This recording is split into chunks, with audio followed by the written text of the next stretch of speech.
Hello students, आज की video में हम इलेक्ट्रिक पोटेंशियल एंड कैपेसिटेंस के बोर्ड टाइप क्वेश्चंस देखेंगे। लास्ट वीडियो में हमने चार्जेस और फील्ड के क्वेश्चन देखे थे। तो फर्स्ट क्वेश्चन है जो एमसीक्यू है first two, what is not true for equipotential surface for uniform electric field. Uniform electric field पे जो इक्विपोटेंशियल सरफेस है उसके लिए कौन सी स्टेटमेंट ट्रू नहीं है, मतलब गलत है। इक्विपोटेंशियल सरफेस इज फ्लैट, ये मान लो यूनिफॉर्म इलेक्ट्रिक फील्ड है। अगर हम बोल दें कि इसका जो इक्विपोटेंशियल सरफेस बनेगा कुछ इस तरह का बनेगा, परपेंडिकुलर टू फील्ड और फ्लैट बनेगा, ये तो सही है। Two equipotential surface can cross each other, नहीं ये नहीं करेंगे, ये गलत हो गया। आगे भी देख लेते हैं, electric lines are perpendicular to equipotential surface, ये भी सही होता है। और इक्विपोटेंशियल सरफेस पे अगर किसी चार्ज को मूव कराना हो तो वर्क डन भी जीरो होता है। ये तीन सही हो गए, इन्होंने रॉन्ग पूछा है तो सेकंड ऑप्शन रॉन्ग है, तो इसका आंसर बन जाएगा B. Second question, a point P lies at a distance x from the mid point of an electric dipole on its axis. मतलब ये डाइपोल है, ये कोई डाइपोल है, नेगेटिव क्यू पॉजिटिव क्यू, इसके मिड पॉइंट से r डिस्टेंस दूर कोई पॉइंट है P। The electric potential at point P is proportional to. अगर इस तरह का है, आपको पता है कि ये वैसे तो यहाँ पे जो पोटेंशियल होता है K2 Kp/r² minus A square होता है, बट ये बात कर रहे हैं अभी शॉर्ट डाइपोल की। एक्सियल लाइन पे शॉर्ट डाइपोल का जो फॉर्मूला, उसका पोटेंशियल जो होता है दैट इज 2Kp/r²। तो पोटेंशियल होएगा proportional to, inversely proportional to r², मतलब x² at a distance x। ये ऑप्शन हो गया। असर्शन रीजनिंग दो क्वेश्चन है, असर्शन पढ़ते हैं थर्ड क्वेश्चन का। A proton always tends to move from higher potential to lower potential. Electric field lines जो होती हैं, अगर हम along the electric field move करें तो पोटेंशियल डिक्रीज करता है। मगर अगर दो पॉइंट है, ए पॉइंट बी पॉइंट, ए पोटेंशियल ए का हायर है बी से, potential along the electric field line decrease करता है। अगर यहाँ पे प्रोटोन आ जाए, प्रोटोन के पॉजिटिव चार्ज है प्रोटोन का, तो फोर्स लगेगी इन द डायरेक्शन ऑफ फील्ड, मतलब हम हाई पोटेंशियल से लो पोटेंशियल जा रहे हैं। Proton always tend to move from high potential to low potential, ये तो सही हो गया। Electrostatic force upon proton always act in the direction from lower to high potential, नहीं, लोअर टू हाई तो मतलब ये हो गया कि बी से इस डायरेक्शन में लग रही है force, but force along the direction लगेगी पॉजिटिव चार्ज के, हाई टू लो लगेगी, तो ये गलत हो गया। तो हमारा जो है असर्शन सही एंड रीजन फॉल्स, सी बन गया इसका। सेकंड फोर्थ असर्शन रीजनिंग जो है, second assertion reasoning, if the distance between the parallel plates of capacitor is, यहाँ पे आएगा half, then its capacitance is double.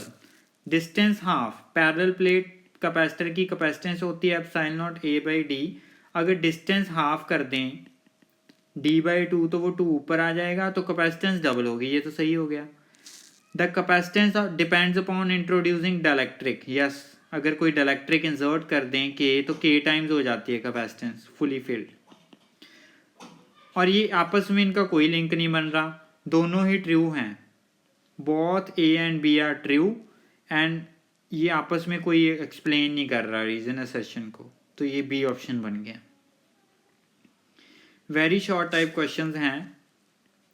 To plates of capacitor have net charge, एक पे नेट चार्ज है 7 pico column, दूसरी पे है -70 पिको कॉलम। 70 पिको कॉलम है, -70 पिको कॉलम, मतलब 70 पिको कॉलम को अगर कॉलम में कन्वर्ट करना हो तो 70 × 10⁻⁻12 column. When connected to a potential difference of 20 volt, अगर इसको 20 वोल्ट के पोटेंशियल डिफरेंस से कनेक्ट कर दिया, calculate the capacitance of the system. Capacitance के लिए वही पैरेलल प्लेट कैपेसिटर है, तो एप्सिलॉन नॉट A/d का फॉर्मूला लगा दो, तो इसकी वैल्यू है 8.85 × 10⁻12 इंटू एरिया, सॉरी इसकी ज़रूरत ही नहीं है, capacitance of parallel plate capacitor, ये पैरेलल प्लेट का कुछ नहीं है, सिंपल ये कैपेसिटर है, 2 प्लेट्स हैं कैपेसिटर की, वो स्फेरिकल भी तो हो सकती है ना। तो ये लगा हुआ है, तो C is equal to Q is equal to C V होता है हमारे पास, चार्ज दिया हुआ है, V दिया हुआ है, तो डायरेक्ट C की वैल्यू आ जाएगी Q/V। Q की वैल्यू है 70 पिको कॉलम, V की वैल्यू आ गई 20, तो ये आ गया 3.5 इंटू 10⁻⁻12 फैरेड, इतनी वैल्यू आ गई कैपेसिटेंस की। अगर सारे यूनिट एसआई के ले रहे हैं तो पोटेंशियल के यूनिट, कैपेसिटेंस के यूनिट भी एसआई के आएंगे। 9th question, a charge Q is moved along the square A, यहाँ से मतलब पहले क्या है, इलेक्ट्रिक फील्ड है, इलेक्ट्रिक फील्ड की डायरेक्शन ये होएगी positive plate to negative plate. It start from A से लेके बी तक गया, फिर बी से सी तक, सी से डी तक, डी से वापस ए तक आ गया, return to in. What will be the work done in the field, work done क्या होएगा, तो वर्क डन की वैल्यू जो आएगी 0, क्योंकि वो ए से स्टार्ट हुआ है और ए पे ही वापस आ गया। तो चेंज इन पोटेंशियल अगर हम देखें वर्क डन बाय चार्ज, तो चेंज इन पोटेंशियल तो कुछ हुआ ही नहीं, वो ए पे जितना फाइनल, इनिशियल भी वो ए पे है और फाइनल भी वो ए पे है, तो पोटेंशियल का कोई चेंज नहीं आया, तो वर्क डन 0 हो जाएगा। एंड अगर इसको कहते स्क्वायर को सर्कल से रिप्लेस कर दें तो भी हमारा वर्क डन जो है वो 0 ही रहेगा। 10th question, a parallel plate capacitor is charged and battery is disconnected. एक कैपेसिटर को चार्ज कर लिया, कैपेसिटेंस मान लो C है।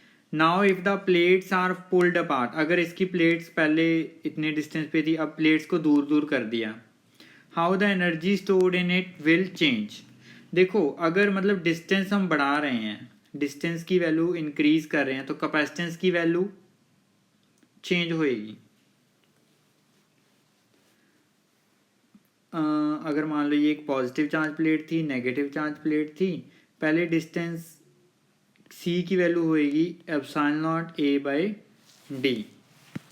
अगर D की वैल्यू हम इंक्रीज कर रहे हैं तो कैपेसिटेंस की वैल्यू जो है वो डिक्रीज करेगी, तो उस तरह एनर्जी की वैल्यू भी चेंज होएगी। What is the source of this energy, source क्या है, हम पॉजिटिव और नेगेटिव की जो अट्रैक्शन थी हम उसके अगेंस्ट वर्क कर रहे हैं, तो उसके अगेंस्ट जो वर्क कर रहे हैं वो स्टोर हो रहा है in the form of energy, in the form of energy. Next short answer type question है, क्यूब जिसकी साइड x है, अगर मैं यहाँ पे क्यूब ड्रॉ करूं, इसकी साइड है x, charge Q at each of its vertex, मतलब हर एक कॉर्नर पे चार्ज रखा गया है Q, हर एक वर्टेक्स पे Q चार्ज रखा गया है। ये पूछ रहे हैं इस क्वेश्चन में, what is the potential due to these charge array at the centre of the cube. अगर हम एक चार्ज का कैलकुलेट कर लें, सेंटर मतलब अलोंग बॉडी डायगोनल का जो डिस्टेंस है, क्यूब का जो बॉडी डायगोनल होता है, बॉडी डायगोनल जो क्यूब का होता है that is √3 times of side. कैसे आया, फेस डायगोनल √2 टाइम्स, और फिर इन इसके बीच हम पाइथागोरस लगा देंगे तो बॉडी डायगोनल की वैल्यू आ जाएगी। उसके हाफ पे पूछ रहे हैं एट द सेंटर, तो डिस्टेंस जो आएगा हम जो डिस्टेंस यूज़ करेंगे वो √3x का हाफ हो जाएगा। एक चार्ज का आ जाएगा तो कितने चार्जेस हैं, 8, तो उनसे 8 से मल्टीप्लाई कर देंगे, तो हमारा जो पोटेंशियल आएगा उसका formula due two point charge KQ/R होता है। K की वैल्यू लिख लो 1/4πε0 Q/R, R की वैल्यू है √3x/2, 8 चार्जेस हैं तो 8 से कर दिया मल्टीप्लाई, एक का जितना आया था उसको 8 से मल्टीप्लाई कर दिया, और ये हमारा आ गया 16Q/4πε0 √3x, ये और कैंसिल कर सकते हैं, ये आ गया 4Q/√3πε0x, ये आ गई potential at the centre of cube. 12th question, clear? 11th 12th, find the total energy stored in the condenser system shown in figure. Total energy का जो फॉर्मूला होता है हमारे पास हाफ सी वी स्क्वायर होता है, तो वी की value तो पता ही है 2 वोल्ट है। सी की वैल्यू कैसे निकालेंगे? पहले तो इक्विवेलेंट कैपेसिटेंस निकालो। ये 6 और 2 जो हैं ये आपस में सीरीज में हैं, इक्विवेलेंट बनेगी इसकी।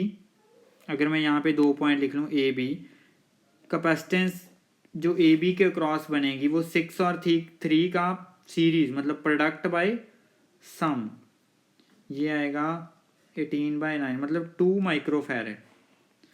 और टोटल इक्विवेलेंट जो बनेगी यहाँ पे ये 2 जो है, अभी इनकी जो आ गई सॉल्व करके 2, ये इस 2 के पैरेलल में आ गई, तो नेट जो बनेगी पैरेलल में डायरेक्ट ऐड हो जाता है 2 माइक्रोफैरेड प्लस 2 माइक्रोफैरेड 4 माइक्रोफैरेड।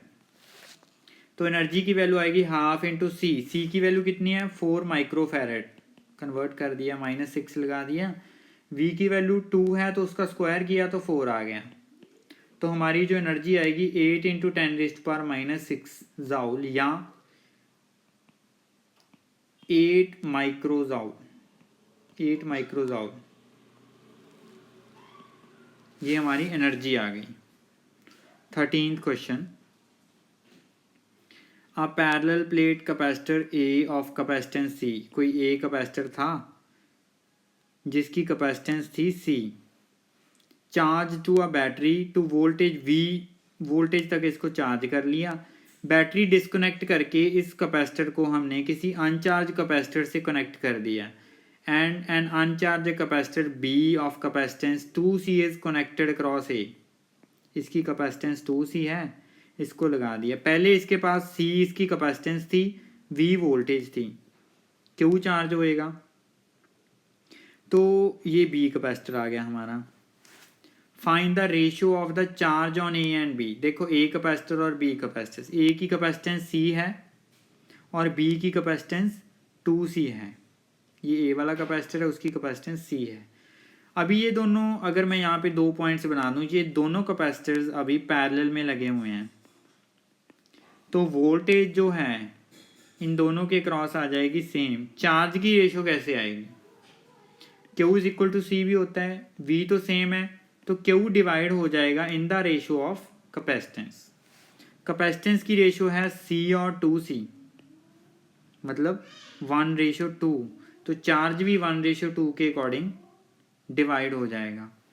तो मतलब चार्ज टोटल अगर इसका Q था पहले, अभी उस Q को ये टोटल चार्ज है डिवाइड करना है 1:2 में, तो चार्ज अक्रॉस ए कैपेसिटर कितना आएगा 1:2 में डिवाइड करना है। टोटल चार्जेस Q 1:2 मतलब 1/3, ए के क्रॉस आ गया Q/3, बी के क्रॉस कितना आ जाएगा जितना बच गया Q - Q/3 that is 2Q/3। Second, ये तो फर्स्ट का आंसर आ गया। सेकेंड पार्ट क्या है? Total electrostatic energy stored in A and B finally and, ये रेशो पूछ रहे हैं। टोटल इलेक्ट्रोस्टैटिक एनर्जी ए में कितनी स्टोर थी एंड बी में finally, A and B finally and stored in A initially. Okay, A और बी की कंबाइन कितनी हो गई और इनिशियली ओनली ए में कितनी थी? तो हाफ QV इस तरह आप लगा सकते हो। ये भी एनर्जी का जो है हमारा फॉर्मूला होता है। ए की अगर निकालने हैं तो चार्ज Q था, पोटेंशियल V थी, ये हाफ QV थी। अगर B की हम निकालें, A और B की कंबाइन जब निकालेंगे तो टोटल कैपेसिटेंस क्या है हमारी, यहाँ हाफ C V स्क्वायर के अकॉर्डिंग भी अगर आप करोगे तो A की टोटल कैपेसिटेंस इस केस में कितनी आ गई हमारी 3C, तो हाफ 3C, V की वैल्यू V ही रहेगी। अगर इनकी रेशियो निकालें तो A और B की कंबाइन रेशियो निकालें तो half cancel, CV square cancel, 1:3 आ जाएगी इनकी रेशियो। क्वेश्चन में एक्चुअली ये रेशियो पूछ रहे हैं, आई थिंक क्वेश्चन क्रॉप हो गया। ओके, ये 13 क्वेश्चन हो गया। 14 question, draw the equipotential surface due two identical positive charges. अगर मान लो एक ही पॉजिटिव चार्ज होता, आइसोलेटेड पॉजिटिव चार्ज, तो इसकी हम लाइंस इस तरह लगा देते हैं, तो इक्विपोटेंशियल सरफेस परपेंडिकुलर मतलब स्फेरिकल बन जाता है एक सिंगल पॉइंट चार्ज का। यहाँ पे पॉइंट चार्जेस दो हैं, 2 पॉजिटिव पॉइंट चार्जेस, नेगेटिव ही नहीं पॉजिटिव। अगर हम इनकी इलेक्ट्रिक फील्ड लाइंस पहले ड्रॉ करें, इनकी इलेक्ट्रिक फील्ड लाइंस तो कुछ ऐसी बनेगी,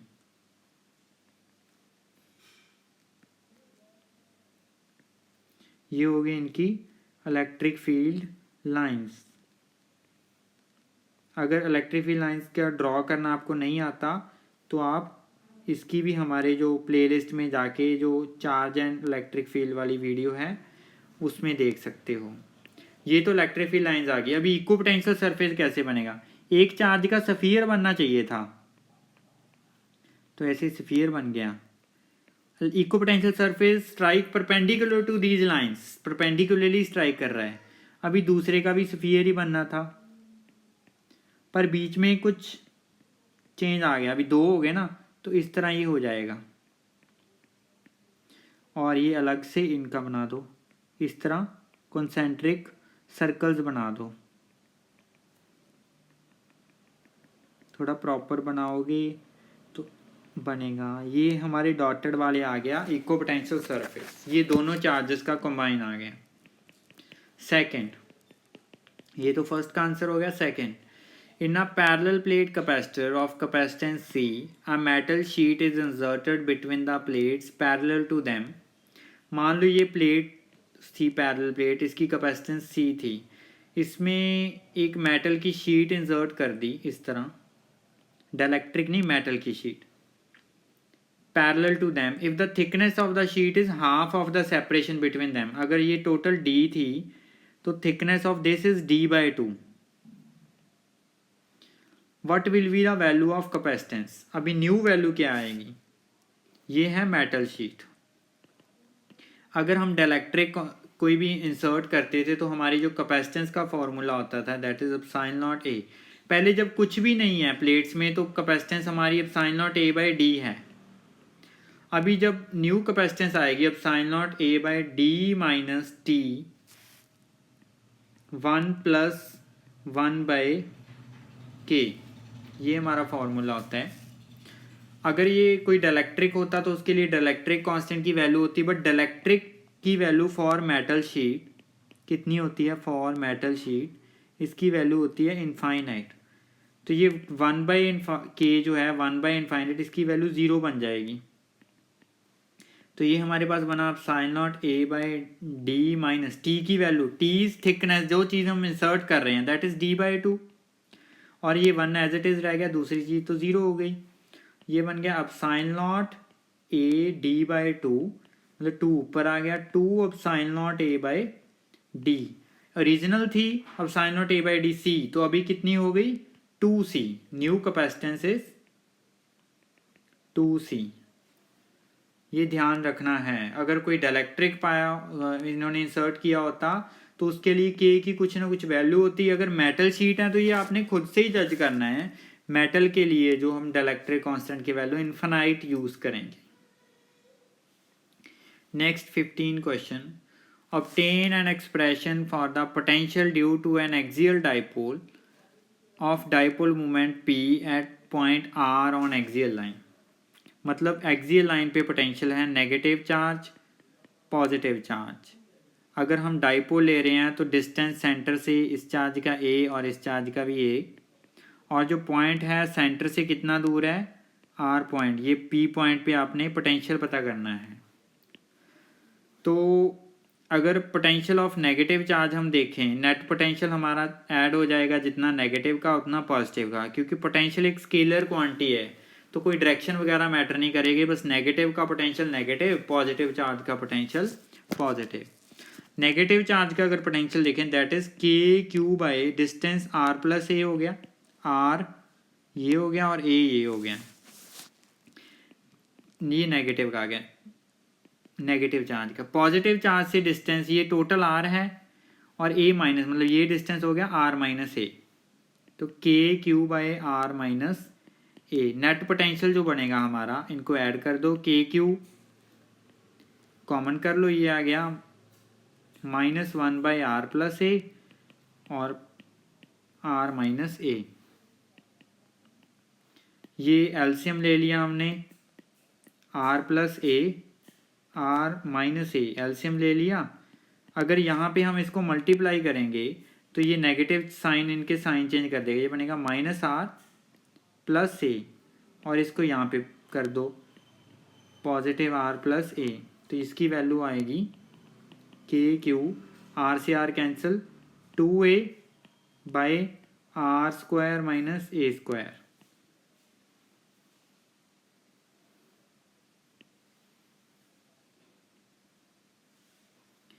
तो q into 2a is p, तो ये आ गया K P by R square minus A square axial line का। अगर इसका शॉर्ट वाला केस, स्पेशल जो केस होता है बनाना है, तो वो हमारा होता है R square minus A square is approximately equal to R square. ये कब होता है? When R is much greater than A.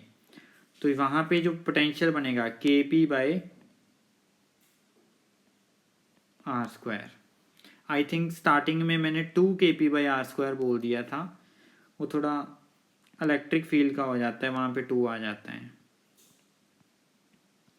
Okay, ये हमारा पोटेंशियल आ गया। सेकंड जो है, सेकंड इसका पार्ट है derive the expression for electrical capacitance of parallel plate capacitor. मान लो ये पैरेलल प्लेट कैपेसिटर है, अगर हम देखें इसके के पॉजिटिव चार्ज है, नेगेटिव चार्ज हैं, तो Q is equal to C V हमारे पास होता है, तो C की वैल्यू Q बाई वी आएगी। आपको पता है कि यहाँ पे जो इलेक्ट्रिक फील्ड बन रहा है वो इस फॉर्म में बन रहा है, पॉजिटिव प्लेट से नेगेटिव प्लेट। तो V जो है वो E इंटू, अगर D is a separation between the plate, तो पोटेंशियल डिफरेंस इनके बीच बनेगा E into D, E into D.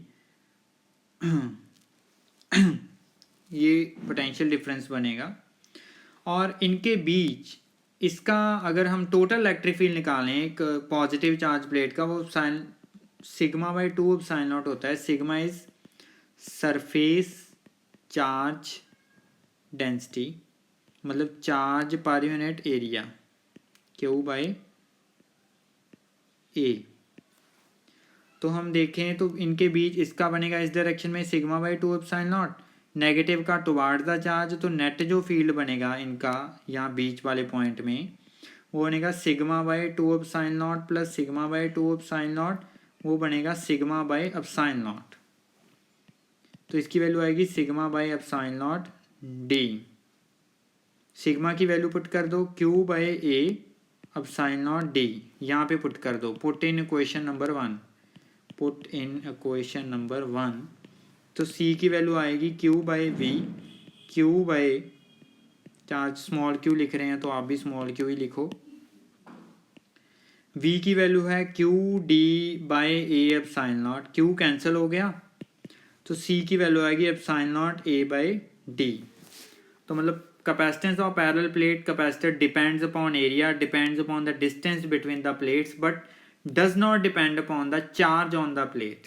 ये भी कई बार पूछा जा सकता है कि किस किस पॉइंट्स के ऊपर डिपेंड करती है। 16 क्वेश्चन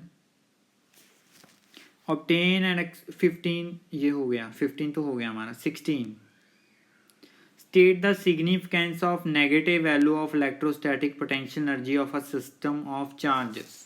कहते जो हमारी सिस्टम ऑफ चार्जेस या दो चार्जेस के लिए लगाएं -k q1 q2 by R square है, q1 q2 बाई आर होता है, तो ये नेगेटिव साइन का कहते हैं सिग्निफिकेंस क्या होता है। आपको पता है कि अनलाइक चार्जेस जो होते हैं उनकी पोटेंशियल एनर्जी ही नेगेटिव होती है। तो नेगेटिव साइन यहाँ पे शो करता है कि इन चार्जेस के बीच अट्रैक्शन है। नेगेटिव साइन मैं लिख नहीं रहा, एक्सप्लेन कर रहा हूँ आप कैसे लिखोगे। नेगेटिव साइन यहाँ पे शो करता है कि इन चार्जेस के बीच अट्रैक्शन है, और अगर आपने इनको दूर लेके जाना है तो आपको इनके ऊपर वर्क करना पड़ेगा। तो नेगेटिव साइन का यही सिग्निफिकेंस है, आप अपनी लैंग्वेज में लिख सकते हो बस मैं ये क्वेश्चन करवा रहा हूँ। 3 charges are placed at the corners of an equilateral triangle ABC है जिसकी साइड 2 मीटर है। चार्जेस पड़े हुए हैं यहाँ पे, ये 2 मीटर साइड है। Calculate the electric potential of the system of 3 charges. देखो अगर कॉम्बिनेशन की बात करें, पोटेंशियल एनर्जी जो नेट आती है हमारी, वो कॉम्बिनेशंस बनाने होते हैं। अभी ए बी चार्ज कॉम्बिनेशन की आ जाएगी, फिर BC की आ जाएगी, फिर CA की आ जाएगी, बस यही बनेगी कॉम्बिनेशन। अगर मैं AB की बात करूं तो वो कितनी आएगी, Q1 Q2/R होता है ना। A पॉजिटिव है, B नेगेटिव है, A पॉजिटिव है, B नेगेटिव है, एक पॉजिटिव दूसरा नेगेटिव, प्रोडक्ट नेगेटिव ही बनेगा, प्रोडक्ट नेगेटिव ही बनेगा हमारा। तो उसकी वैल्यू कितनी आएगी, -9 × 10⁹ इंटू, पहले KQ की फॉर्म में लिख लेते हैं फिर इजी रहेगा हमें। K की फॉर्म में -K 4 माइक्रो कॉलम और 4 माइक्रो कॉलम, एक पॉजिटिव दूसरा negative, by distance is 2। BC की कितना बनेगा, B नेगेटिव और ये पॉजिटिव, इसकी भी नेगेटिव बनेगी, -K 4 माइक्रो कॉलम और 2 माइक्रो कॉलम बाय डिस्टेंस 2। फिर अगेन CA दोनों पॉजिटिव, तो पॉजिटिव और पॉजिटिव तो पॉजिटिव रहेगा, 4 माइक्रो कॉलम और 2 माइक्रो कॉलम, डिस्टेंस 2 है। अगर हम इनको ऐड करें नेट के लिए तो ये K कॉमन आ जाएगा बाहर, 2 बाहर आ जाएगा, 4 सभी में आ रहा है तो 4 माइक्रो कॉलम एक कॉमन कर देंगे और हम ये 10⁻⁻6 कॉमन कर देंगे एक और, तो बीच क्या बना, ये कॉमन आ गए, 4 नेगेटिव का 2 और फिर पॉजिटिव का 2। तो इसकी वैल्यू कितनी आएगी, नेट जो वैल्यू आएगी, K की वैल्यू पुट करो, 9 × 10⁹, 4 × 10⁻12 डिवाइडेड बाई 2 इंटू, ये बनेगा -6 + 2 दैट इज -6 + 2 दैट इज -4। तो कैंसिल हो रहा है कुछ, ये आ गया 2, तो नेट बनेगा -9 × 2 × 4 × 10⁻3, तो 18 × 4 -72 × 10⁻3 जाउल या -72 मिली जाउल, ये आ गई नेट पोटेंशियल एनर्जी। तो ये जो थे हमारे इलेक्ट्रिक पोटेंशियल एंड कैपेसिटेंस के जो क्वेश्चंस थे। अगर आपने चैनल सब्सक्राइब नहीं किया तो सब्सक्राइब करो और चैनल को शेयर करो। तो नेक्स्ट वीडियो में मैं करंट इलेक्ट्रिसिटी के सोल्यूशन लेके आपके पास आऊँगा। Thank you.